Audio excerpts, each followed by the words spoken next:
He was called the most revolutionary surgeon alive. Karolinska Institutet, the institution behind the Nobel Prize, recruited him to pioneer synthetic tracheas seeded with a patient's own stem cells. No donor, no rejection, no limits. His first celebrated triumph was Andemariam Bayano. Within 2 years, Bayan was dead. 7 patients would die before anyone asked how the home of the Nobel Prize let one surgeon kill and call it science. In September 2010, Karolinska Institutet welcomed Paolo Macchiarini as its newest visiting professor, a decision that would soon draw the eyes of the medical world. Karolinska, home to the Nobel Prize in Physiology or Medicine, did not simply hire a surgeon, it staged a spectacle. Press kits describe Macchiarini as a pioneer, a man who could conjure new organs from plastic and stem cells. His recruitment was championed by senior faculty, and the Nobel Committee's secretary was copied on internal correspondence, amplifying the sense that this was no ordinary appointment. Official biographies painted a portrait of a man at the edge of science and celebrity. The university's own flyers claimed he had been consulted by President Obama and Pope Francis, rumors unverified by any medical record but repeated in fundraising brochures and conference invitations. In glossy interviews, Macchiarini was described as the first surgeon to bring regenerative medicine to the bedside. His photograph appeared beside Sweden's King Carl Gustaf in conference programs, an image carefully curated to suggest royal endorsement. The aura of Nobel-linked prestige worked as intended.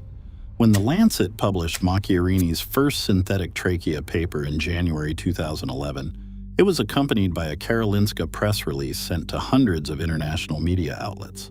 Major networks echoed the language of miracle and breakthrough, positioning Macchiarini as a figure who could change the future of medicine. Invitations to keynote at global conferences followed, each one reinforcing the story of a surgeon whose science was beyond question. In this environment, doubt was not just unwelcome, it was almost unthinkable. The boundaries between fact and reputation blurred, and the weight of Karolinska's Nobel heritage shielded Macchiarini from scrutiny. The world saw a man anointed by the highest authorities in science, a narrative built on trust, ambition, and the promise of medical miracles. The promise was as bold as it was seductive, a synthetic windpipe, engineered from a plastic scaffold and seeded with a patient's own stem cells, capable of transforming the future of surgery. In July 2011, that promise was put to the test in a Stockholm operating theater. Andemariam Bayan, a 36-year-old doctoral student from Eritrea, became the first human to receive Macchiarini's artificial trachea at Karolinska University Hospital. The procedure was promoted as a world first. Press releases hailed it as a miracle, no risk of rejection, no need for lifelong immunosuppression. The Lancet published the results with language that echoed the hype. The graft was described as almost normal, the airway free of infection. But the clinical reality diverged almost immediately from the narrative of triumph. Within weeks, Bayan began to suffer from respiratory distress and repeated infections. The synthetic graft, meant to integrate seamlessly with living tissue, instead became a site of chronic inflammation. Medical records withheld from public scrutiny at the time document a steady decline. By the 6-month mark, Bayani's airway was collapsing. Intensive care interventions failed to restore function. He died of respiratory failure before the 2nd anniversary of his surgery. His death was unmentioned in the glowing accounts that continued to circulate in medical journals and international media. The contrast could not be starker. A celebrated breakthrough immortalized in peer-reviewed literature and institutional press kits, set against the silent reality of a patient's death. The claim of a rejection-free synthetic organ was never substantiated by independent evidence. Instead, the first recipient's fate revealed a pattern that would repeat: unreported complications, vanished records, and a growing gap between the myth of innovation and the facts of mortality. Yulia Tulik arrived at Karolinska in late 2011. Her name soon bound to a story that would define the turning point in the synthetic trachea saga. She was not dying. Her airway injury, caused by a car accident, forced her to breathe through a stoma, a surgically created hole in her neck, but her condition was stable. Macchiarini presented her case as the next miracle. In a press conference staged by Karolinska, Tulik's surgery was described as a triumph of science over limitation. Headlines echoed the language of hope: a damaged trachea replaced with a plastic scaffold, seeded with her own stem cells, promising restoration and a return to normal life. The public narrative was relentless. Karolinska's communications office distributed statements declaring the operation a success. Television crews filmed Tulik in her hospital bed, smiling faintly, her voice thin but present. The Lancet published another paper, this time with photographs of Tulik post-surgery, reinforcing the image of a patient saved by innovation. The story traveled quickly, from Stockholm tabloids to international medical conferences, each retelling omitting the growing doubts inside the hospital's walls. Behind the scenes, the reality was unraveling. Tulik's synthetic trachea began to deteriorate within months. She developed infections, struggled to clear secretions, and required repeated interventions to keep her airway open.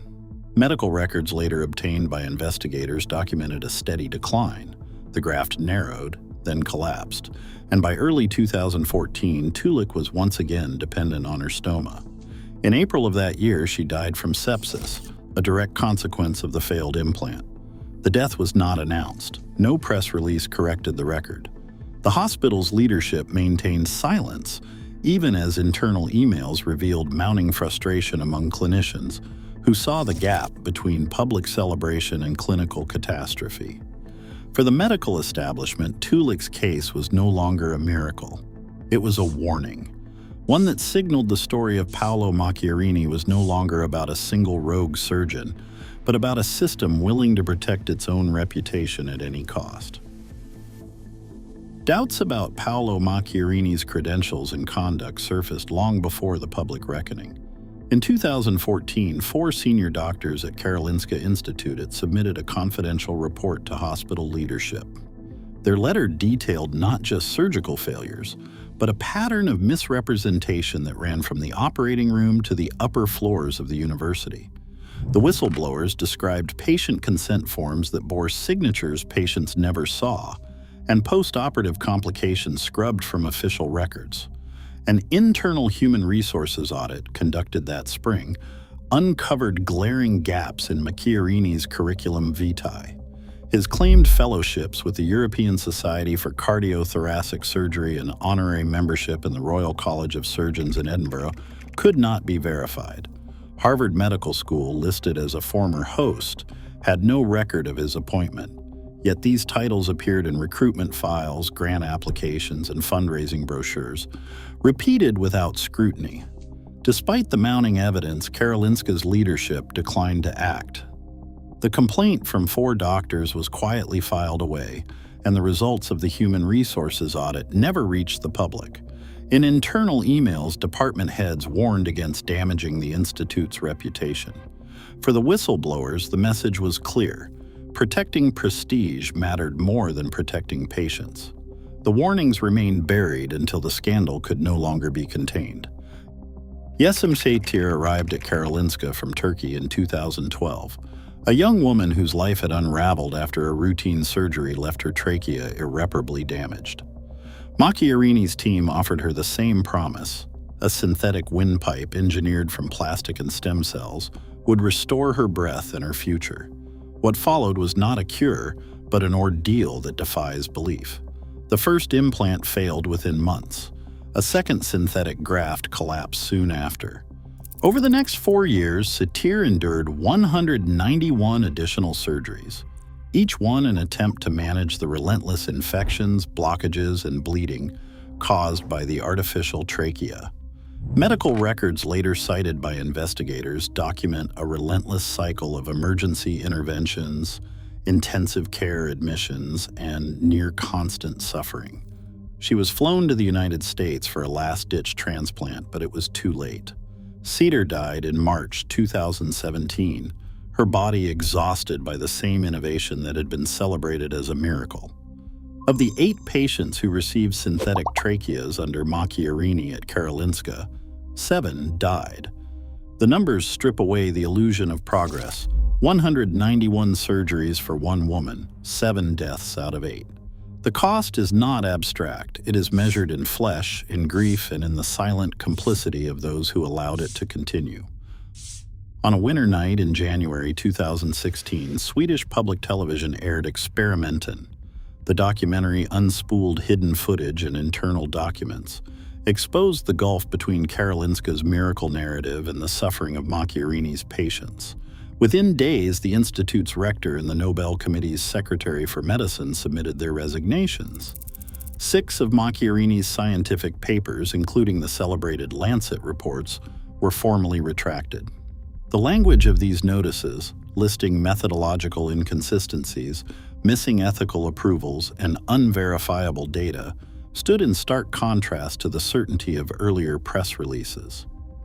As the scandal broke, Macchiarini resurfaced in Russia, securing $2.6 million in state research funding and continuing experimental surgeries without a valid Russian medical license.